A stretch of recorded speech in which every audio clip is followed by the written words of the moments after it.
할렐루야. 예, 주님의 이름으로 사랑하고 축복합니다. 우리 앞에 뒤로 우리 함께 인사하겠습니다. 사랑합니다. 축복합니다. 예, 예. 잘 오셨습니다.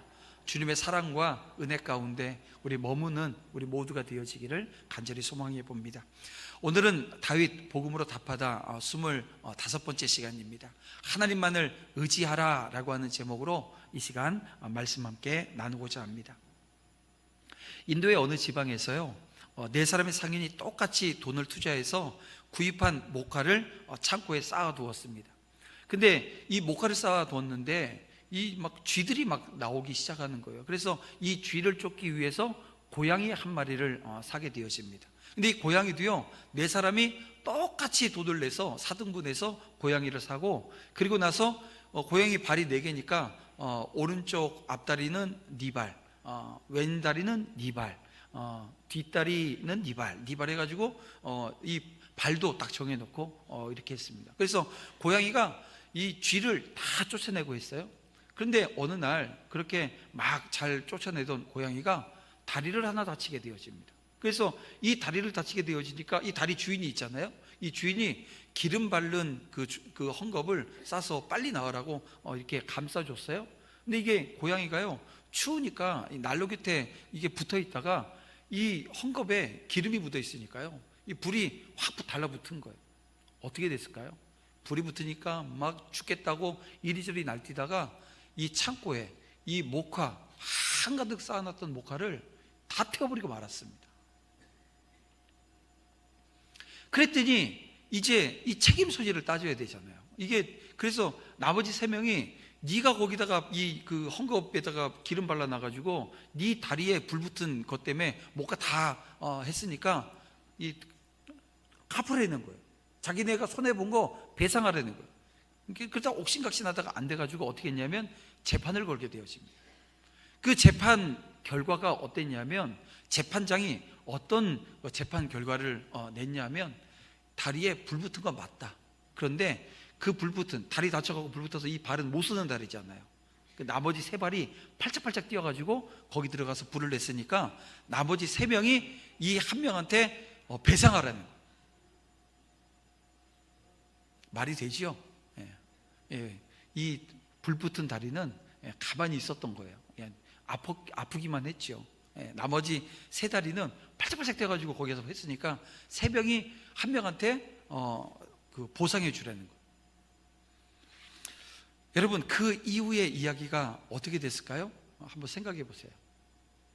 여러분, 나에게 아무리 사소한 해를 끼쳤다 하더라도 여러분, 그 사람을 용서하는 건 쉬운 일이 아닙니다. 그런데 어떤 의도를 가지고, 그러니까 의도적으로 나를 해하려고 하는 목적으로 내게 접근을 하고 내게 해를 끼쳤어요. 여러분, 그 사람을 용서하는 게 쉬워요? 이건 여러분, 용서하는 게 거의 불가능에 가까운 일이 되어집니다. 자, 그런데 오늘 본문을 보면 이 다윗이라고 하는 이 사람은요, 이 부분에 있어서 어떤 답을 가지고 있습니다. 해답을 가지고 있다는 거예요. 그래서 복수하지 않아요. 나에게 의도적으로 해를 가했음에도 불구하고 복수하지 않습니다. 어떻게 합니까? 모든 것을 하나님께 맡기고 하나님 앞에서 의롭고 진실하게 그냥 행동할 뿐이다라는 것입니다. 여러분, 오늘 본문은 다윗이 2번째로 사울의 이 목숨을 살려준 소위 하길라 사건을 기록하고 있는 사건을 지금 보도하고 있습니다. 그래서 엔게디 광야에서도 그랬지만 다윗은 사울에게 자신이 그를 죽일 수 있어요? 하지만 그러지 않았다고 지금 말하고 있습니다. 그리고 이어서 다윗이 사울에게 하는 말은 사울이 왜 왕좌에서 쫓겨나게 되었는지를 지금 드러내고 있어요. 바로 그가 하나님이 아니라 사람을 의식했고 하나님의 말씀이 아니라 사람의 말을 따랐기 때문이라는 것입니다. 다윗은 우선 거리를 확보합니다. 왜냐하면 싸우지 않기 위해서 거리를 확보한 이후에 이 사울의 군대 장관 아브넬을 불러요. 근데 이 아브넬은 다윗이 자신을 부르고 있음에도 이 왕을 부른다고 착각을 할 정도입니다. 또 그가 다윗인지 알아채지도 못해요. 어떻게 보면 군대 장관 이 아브넬의 능력을 지금 의심하게 만드는 장면이기도 합니다. 다윗은 아브넬이 이 사울을 수행하는 이 군대 장관 역할을 제대로 감당하지 못했음을 지적하지요. 분명 그는 용사였고 이스라엘 가운데 그만한 능력을 갖춘 자가 없을 정도입니다. 그가 모시고 있는 사울을 지키는 데는 실패했어요. 여러분, 이것은 죽음으로 그 책임을 져야지 되는 그런 상황이었습니다. 큰 잘못이었다라고 하는 것입니다. 자, 그러면 여러분 보세요. 이 아브넬이 어떻게 하다 이 지경까지 이르게 되었을까요? 왜 그는 다윗에게 이 책망을 듣는 그 수치를 당하고 지금 있습니까? 여러분, 그것은 그가 깨어 있어야 할 때 깨어 있지 않았기 때문입니다. 그는 적어도 언제 기습에서 오게 되어질 언제 기습이 있을지 모르는 그 상황에서 깊은 잠에 빠져 있었다는 것입니다. 물론 여러분, 아브넬이라고 해서 자면 안 된다 이런 건 아닙니다. 피곤하면 잠도 자야 되죠. 하지만 여러분, 그가 잠을 잔 것은 이런 겁니다. 그 잠을 잔 것 자체로 비난을 받는 게 아니고요, 결과적으로 봤을 때 아브넬은 자기의 임무, 자기에게 주어진 그 미션을 수행하지 못했다라고 하는 거죠. 그래서 책임을 면할 수 없는 것입니다. 여러분, 깨어 있어야 할 때 깨어 있지 못하게 되어지면 이처럼 수치를 당하게 된다는 거예요. 여러분, 이것은 우리 예수님께서 이 겟세마네 동산에서 주님과 이 제자들 간의 그 이야기를 통해서도 우리가 알게 되어집니다. 주님과 동행한 이 세 명의 제자들이 어떠했어요? 예수님께서 깨어 기도할 것을 당부했음에도 불구하고 그들은 깨어 있지 않습니다. 기도하지 않습니다. 제자들은 예수님의 거듭되어진 당부에도 불구하고 잠을 자고 말았어요. 그 결과가 무엇입니까? 그들은 자기의 주님이시요 스승이신 그리스도를 버리고 도망치기에 급급했다는 거예요. 특별히 이 수제자였던, 어떻게 보면 예수님의 오른팔 역할을 했던 베드로를 보십시오. 그는 어떠했습니까? 베드로는 주님을 저주하면서까지 부인하고 말았던 그 장면을 우리는 생생하게 기억하고 있습니다. 여러분 보세요. 이거 얼마나 수치스러운 일입니까? 우리는 이에 대해서 또 하나의 신뢰를 성경에서 찾아볼 수가 있어요. 바로 마태복음 25장 1절부터 13절에 나와 있는 주님이 우리에게 비유를 주셨던 열 처녀 비유의 말씀입니다. 자, 이 비유를 보게 되어지면 이 10명의 처녀가 등을 가지고 신랑을 맞으러 나갔는데요, 그 중에 이 5 처녀는 기름을 준비했고 다른 5 처녀는 기름을 준비하지 않았습니다. 근데 신랑이 더디 와요. 10 처녀는 모두 잠을 자고 있었거든요. 같이 자고 있었어요. 그런데 어느 정도 시간이 지나서 신랑이 온다라고 하는 이야기를 듣게 되어집니다. 근데 10 처녀가 그래서 잠이 깨어서 황급히 신랑을 맞으러 나가는데요, 근데 신랑이 더디 오는 바람에 등에 있던 기름이 다 떨어져 버렸어요. 근데 5명은 여분의 기름을 준비했고 5명의 처녀는 여분의 기름을 준비하지 않았습니다. 근데 성경을 보면 이 여분의 기름을 준비하지 않았던 이 5명의 처녀는 신랑을 맞이하지 못해요. 결국 여분의 기름을 준비하지 못한 5 처녀는 혼인집에 들어가지 못하는 수치를 당하고 말았습니다. 여기서 후자의 이 5 처녀는 충분히 예견되어지는 상황. 이제 왜냐하면 신랑이 언제 올지 모르니까 여분의 기름을 준비하고 있는 것이 맞거든요. 여러분, 충분히 예견되어지는 상황을 대비하지 못했다라고 하는 점에서 자, 오늘 본문에 나오는 아브넬과 같다, 이렇게 우리는 이야기할 수 있다는 것입니다. 그런데 여러분, 깨어 있어야 하는 것은 지금 저와 여러분도 마찬가지라는 거예요. 성경은 우리가 영적으로 깨어 있어야 된다라고 하는 것을 거듭해서 강조하고 있습니다. 제가 몇 가지 말씀만 여러분 찾아볼까요? 고린도전서 16장 13절 말씀, 깨어 믿음에 굳게 서서 남자답게 강건하라 말씀합니다. 그리고 데살로니가전서 5장 6절 말씀, 그러므로 우리는 다른 이들과 같이 자지 말고 오직 깨어 정신을 차릴지라. 마가복음 13장 33절 말씀, 주의하라, 깨어 있으라, 그때가 언제인지 알지 못함이니라. 여러분, 이 외에도 깨어 있으라고 하는 말씀을 성경은 여러 군데에서 오늘 우리에게 강조하고 또 강조하고 있습니다. 왜 그럴까요? 오늘 우리에게 그 강조하시는 이유가 뭘까요? 지금은 특별히 주님의 재림이 임박한 때입니다. 하지만 아무도 주님이 어느 순간에 오시는지 알지 못해요.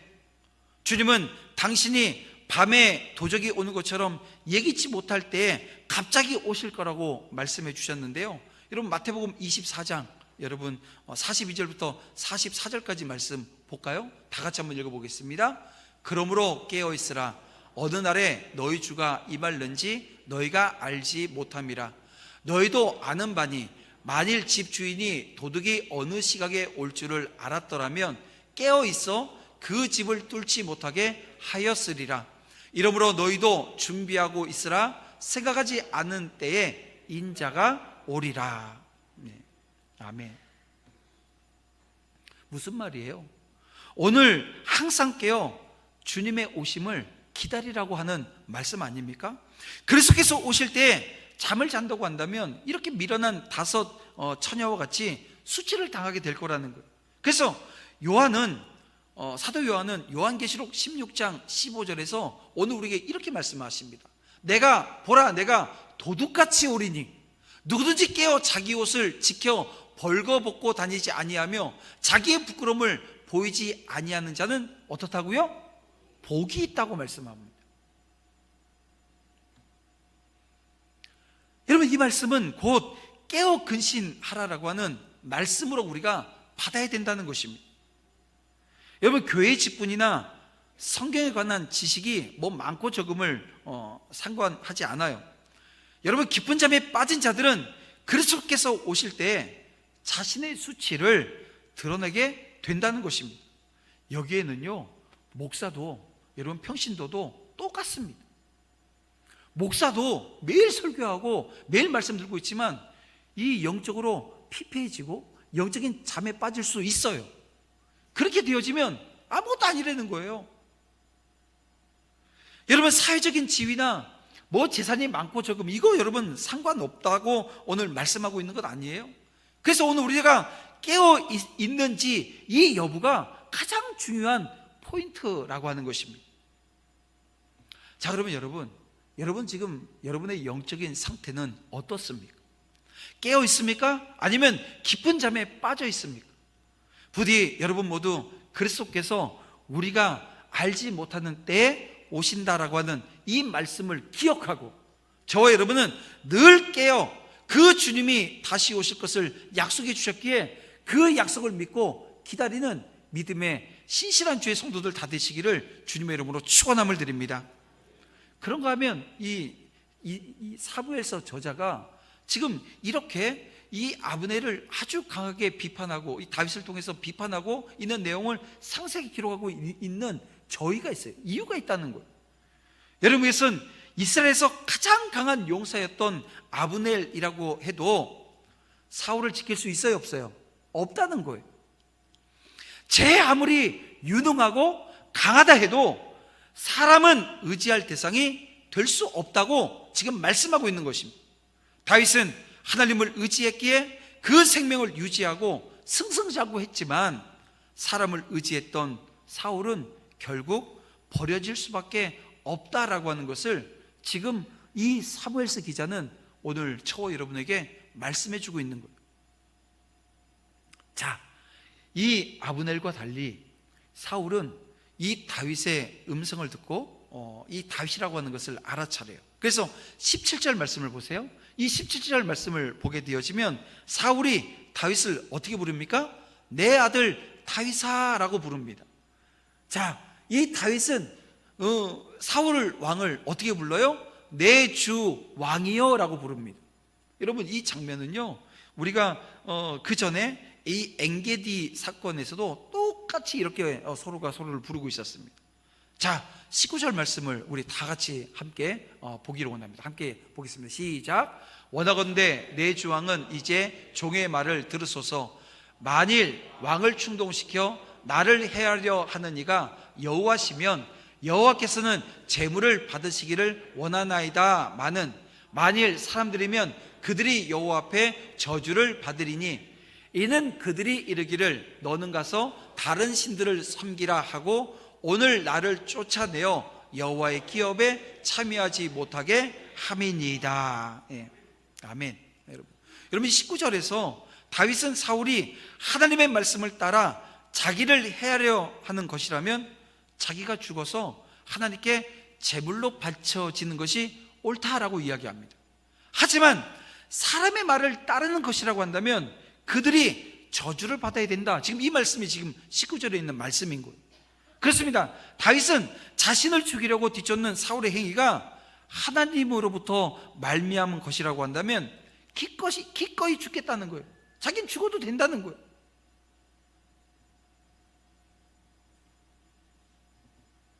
사랑하는 성도 여러분, 오늘 우리에게도 이런 다윗의 자세가 오늘 우리에게 필요합니다. 하나님의 뜻이면 그것이 무엇이든 순종하겠다라고 하는 자세. 여러분, 이것이 성도가 가져야 될 자세라는 거예요. 여러분, 하나님께서 내리시는 것은 우리가 피할 수도 없거니와 피해서도 안 된다라고 하는 걸 여러분 믿으십니까? 믿어야 합니다. 나는 피할 수도 없고 피해서도 안 되는 거예요.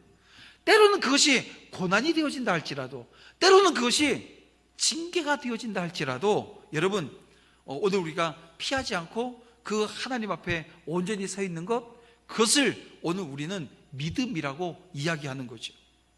그리고 하나님은 그 믿음을 인정해 주신다는 것. 보세요 여러분, 아브라함이 100세에 얻은 아들 이삭입니다. 근데 우리가 창세기 22장 1절을 보게 되면 하나님께서 그 아들, 이 독자 이삭을 제물로 바치라고 하나님은 명령하세요.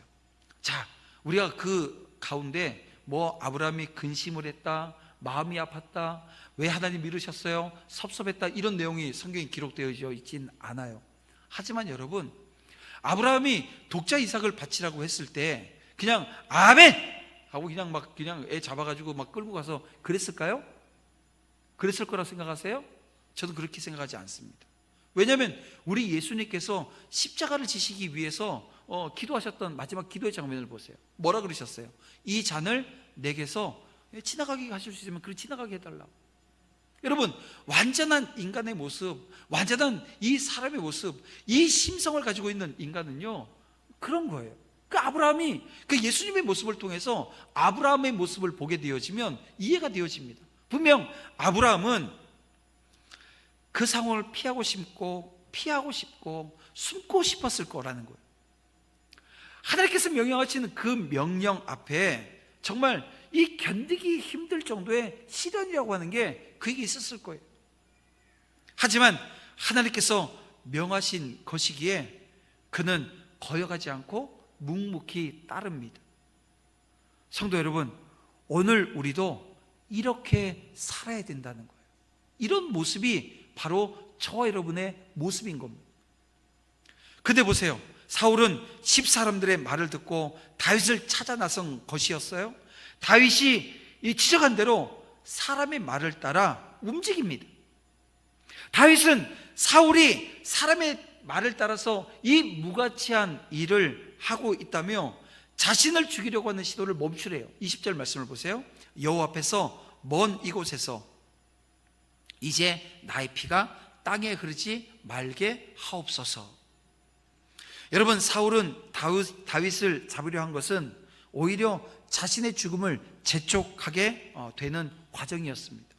하나님의 말씀을 고려하지 않고 사람을 의지하고 사람의 말을 듣는 것은요, 여러분, 패망의 길이라고 하는 것을 여러분 깨달아야 합니다. 사울은 자기가 잘못했다고 고백하고 다윗에게 돌아오라고, 다시는 그 생명을 해하려 하지 않겠다고 말해요. 그러나 이 사울의 말을 다윗이 믿을까요? 믿지 않을까요? 안 믿어요. 왜요? 이 사람의 말은요, 그 믿어서는 안 되는 거라고. 그리고 특별히 이 사울은 계속해서 거짓말 하잖아요. 믿지 않습니다. 그것도 언제 변할지 몰라요. 그래서 다윗은 창을 돌려주면서 하나님의 뜻이 어디 있는지를 밝히고 있습니다. 하나님은 사울의 생명을 다윗의 처분 아래 두셨습니다. 아무리 사울이 이 다윗을 헤아려 해도, 여러분, 하나님이 다윗의 편에 서 계시기에 다윗을 해할 수 없다는 거예요. 다윗은 자기가 이 사울의 생명을 중히 여겼듯 하나님께서도 자신의 생명을 중히 여겨주시기를 기도한다고 말하는데요, 여러분, 이것은 자기 생명을 사람이 아니라 하나님께 맡긴다라고 하는 고백이기도 합니다. 이렇듯 하나님만 의지했던 다윗은 그를 죽이려 했던 사울로부터, 자, 오늘 본문 마지막 절에 보니까 축복까지 받아요. 그러면서 떠날 수 있었습니다. 이처럼 사람이 아니라 하나님을 의지하는 자야말로 참된 안전을 누릴 수 있다라고 하는 것을 오늘 우리는 이 본문을 통해서 알게 되어집니다. 저는 이런 본문의 말씀을 통해서 하나님을 의지하는 성도의 바람직한 그 기도의 자리, 그 기도의 내용이 어떤 것이 되어줘야 될 것인가 라고 하는 것에 대한 이야기를 여러분들과 나누면서 말씀을 맺고자 합니다. 사람들은 보통 자신의 뜻을 먼저 세워놔요. 그리고 신이 들어주기를 바라고 기도합니다. 그래서 이방 종교도 다 그런 짓을 하고 있어요. 근데 오늘 우리 성도들 중에도 그런 분들이 계세요. 내 뜻을 정하고 하나님께서 내 뜻을 이루어 달라고 기도하는 거죠. 근데 여러분, 진정한 기도라고 하는 것은 하나님의 뜻이 자신의 삶 속에 이루어지기를 구하는 것입니다. 하나님의 뜻이 내 삶 속에, 하나님의 뜻이 내 생각과 내 마음과 내가 지금까지 쌓아왔던 이 가치를 다 허물고 그 안에 세워지기를 원하는 것, 이게 바로 바람직한 기도의 모습이라는 거예요. 그래서 여러분, 다윗의 기도를 통해서 바람직한 기도를 우리가 배우고, 우리도 그 자리에 서서 온전히 기도할 수 있는, 그 기도를 실천할 수 있는 저와 여러분 되어지길 원합니다. 자, 다윗은 자신이 사울의 생명을 귀하게 여겼듯이 하나님께서 이 자신의 생명을 귀하게 여겨서 지켜주실 것을 강구하고 있습니다. 여러분, 이것은 자신이 이 공로를 세웠으니까 당연히 하나님이 보상해 주셔야 한다라고 하는 의미가 아니고요, 하나님의 말씀에 순종한 자의 생명을 보호하시는, 그러니까 하나님의 은혜를 간구하는 그 자리에 서 있는 것을 보게 되어집니다. 여러분, 성도가 하나님의 말씀에 순종하면서 하나님이 자신에게도 은혜 베풀어 주실 것을 구하는 것은 합당한 자세입니다. 예수님께서 제자들에게 뭐라고 말씀하세요? 요한복음 15장 7절에 이렇게 말씀하십니다. 너희가 내 안에 거하고 내 말이 너희 안에 거하면 무엇이든지 원하는 대로 구하라. 그리하면 이루리라. 내 말이, 예수님의 말씀이 우리 안에 거한다고 말씀하고 있습니다. 예수님의 말씀이 우리 안에 거하는 것은 여러분 어떤 의미예요? 주님의 말씀에 순종하는 삶의 태도를 의미하는 것입니다. 순종하겠다는 거예요. 예수님의 말씀이 우리 안에 거하면 우리는 이걸 순종이라고 얘기하는 거예요. 예수님이 제자들에게 기도를 가르치시는 중에 다윗이 기도한 내용과 비슷한 기도 내용, 그 가르침이 있습니다. 바로 마태복음 6장 12절 말씀인데요, 우리 다 같이 한번 읽어볼까요? 우리가 외우고 있는 내용인데, 우리가 우리에게 죄 지은 자를 사하여 준 것 같이 우리의 죄를 사하여 주시옵고. 예. 여러분, 이 기도 주님께서 가르쳐 주신 기도입니다. 성도는 먼저 하나님의 나라와 하나님의 의를 구하는 삶을 살아가면서 하나님의 은혜와 긍휼을 구하는 그 기도를 잊지 말아야 합니다. 여러분, 하나님의 은혜와 긍휼이 없으면 하나님의 자녀로 오늘 우리가 살아갈 수 없기 때문에 그렇습니다. 다윗이 사울의 생명을 귀하게 여길 수 있었던 것은 하나님의 은혜가 그에게 임했기 때문이에요. 하나님의 은혜가 이 다윗에게 임했기 때문이라는 거예요. 하나님의 은혜가 아니었다고 한다면 이 다른 사람들처럼 여러분 이 사울을 죽일 수 있는 것은 기회였고 사울을 죽이는 것이 찬스입니다. 그렇게 해서 왕이 되어지고 더 이상 다니지 않아도 되고 자신들과 함께하는 사람들에게 좋은 자리, 그리고 하나님이 원하시는 그 완전한 나라 이루겠다라고 하는 그 마음으로 잘 통치하면 된다고 생각할 수 있을 거예요. 예수님이 가르쳐 주신 기도에서 용서를 강구하는 내용은 이미 하나님께 용서받아 구원받은 성도라고 하는 것을 전제로 한 교훈입니다. 그래서 여러분, 하나님께 용서받지 못한 사람은 다른 사람의 죄를 진정으로 용서할 수 있는 능력을 가질 수가 없어요. 용서가 안 되는 거예요. 하나님은 우리에게 먼저 은혜를 베풀어 주셔서 선을 행할 수 있는 능력을 공급해 주시고 하나님의 뜻에 순종하는 자의 기도를 들으시고 응답하십니다. 그러므로 성도가 그 하나님의 말씀에 순종하는 것은 여러분 자신의 공로가 아닙니다. 여러분 그것은 은혜의 결과임을 믿으시길 바랍니다. 성도가 하나님의 말씀에 순종하면서 자신의 필요만을 채워달라고 구하는 기도는 그래서 이 바른 기도가 될 수가 없는 거예요. 하나님의 영광을 위한 기도가 아니라 정욕에 쓰려고 잘못 구하는 기도이기에 여러분 응답도 없게 되어집니다. 그러므로 성도는 하나님의 말씀에 순종하는 믿음 또한 하나님의 선물이라고 하는 것을 인정하고 하나님께 모든 찬양과 영광을 올려드려야 합니다. 또한 순종의 제사로 하나님을 기쁘시게 함으로 삶 속에서 기도 응답이 진짜 실제적으로 이루어지는 이 역사를 체험해야 된다는 거예요. 다시 말씀드립니다. 기도는 공로의 대가를 요구하는 것이 아닙니다. 하나님의 말씀에 순종하는 믿음의 자세가 없는 기도는 그래서 헛된 바람 뿐이라는 거예요. 그래서 성도는 이미 베풀어 주신 하나님의 은혜 가운데 순종의 열매를 맺어요. 그리고 하나님의 뜻을 구해요. 그래서 응답받는 기도의 자리에 서게 되어지는 것입니다.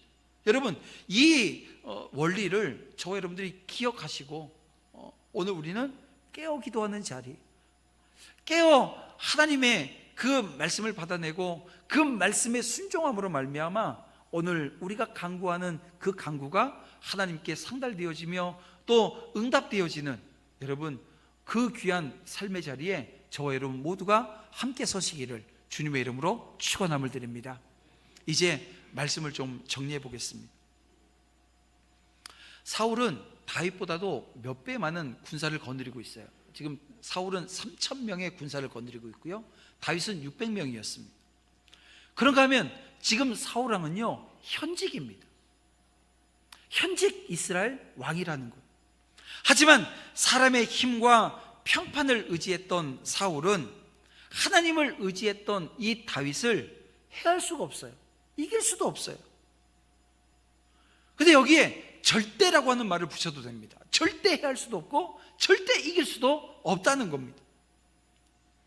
우리 또한 하나님을 온전히 의지하게 되어지면 그 어떤 것으로부터 어떤 것으로도 해함받지 않음을 여러분 믿으시길 바랍니다. 안 믿어져요? 믿으시길 바랍니다. 예. 여러분 오늘 우리의 삶에 어떤 상황이, 어떤 환경이, 어떤 문제가 오더라도 여러분 오늘 우리가 하나님을 온전히 의지하고 있다고 한다면, 온전히 하나님을 소망하며 하나님을 바라보고 있다고 한다면 넘어지지 않아요. 해함받지 않는다는 것입니다. 그래서 여러분 오늘 우리가 이 자리에 서기 위해서 저와 여러분은 깨어 기도해야 합니다. 지금 우리가 해야 할 것은 하나님의 의로우심과 신실함을 의지해서 모든 것을 맡기는 거예요. 우리에게 맡겨진 사명에 대해서는 어떻게 해요? 완수하기 위해서 선한 삶의 자리로 나아가야 되는데요, 그러기 위해서 다시 오늘 우리는 깨어 기도하는 자리에 서야 한다는 것입니다. 이제 여러분은 그리스도인으로서 언제나 하나님의 말씀을 최우선에 두고 하나님만을 의지하는 사람이라고 하는 이 정체성을 잊지 말고요, 당당하게 오늘 주님이 우리를 향해서 뭐라고 불러주세요? 너희는 이긴 자야, 이기는 자라고 말씀해 주셨으니 그 이기는 자라고 하는 이 정체성 속에서 이 정체성을 가지고 세상을 살아가야 된다는 것입니다. 저 여러분은 이 세상 속에 그리스도인으로서 살아가는 이 축복이 얼마나 큰 것인가를 이게 보여주는 삶의 자리에 서야 하는 것입니다. 사랑하는 성도 여러분, 다시금 주님 의지하고 믿음으로 승리하는 자리에 서기 위해서 하나님 나와 함께하여 주셔서 감사합니다. 하나님 나를 인도해 주셔서 감사합니다. 나를 붙들어 주셔서 감사합니다. 한 주간의 삶을 이끌어 주시옵소서. 여러분, 그 기도와 간구 속에 내 영은 주를 찬양하고 주의 영광 드러내며 깨어있는 영으로 하나님이 주시는 은혜 가운데 모든 것을 분별하고 모든 것이 오늘 여러분들 앞에 놓여져 있는 축복이라고 하는 것을 알고 여러분 축복의 통로 되어지는 은혜 역사 주실 줄 믿으시길 바랍니다.